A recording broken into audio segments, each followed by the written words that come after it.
Dari rekaman kamera pemantau milik SPBU, terlihat mobil angkutan umum tiba-tiba terbakar saat mengisi BBM di SPBU Manggakule, Jeneponto. Kepolisian Polres Jeneponto bersama tim Latfor Polda Sulawesi Selatan tengah menyelidiki kejadian ini. Selain mengamankan barang bukti, polisi juga telah memeriksa pengemudi mobil angkot. Belum diketahui penyebab terbakarnya angkot tersebut yang juga turut menghanguskan 11 kios pedagang. Dugaan sementara angkot terbakar akibat koslet di bagian depan mobil. Pemilik kios juga melaporkan kasus ini ke Polres Jeneponto.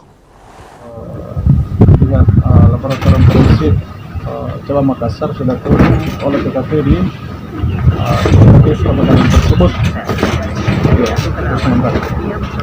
Nah, sejauh ini dari hasil dari olah TKP sendiri seperti apa hasilnya sekarang? Jadi hasilnya kita masih menunggu karena sampai saat ini belum ada.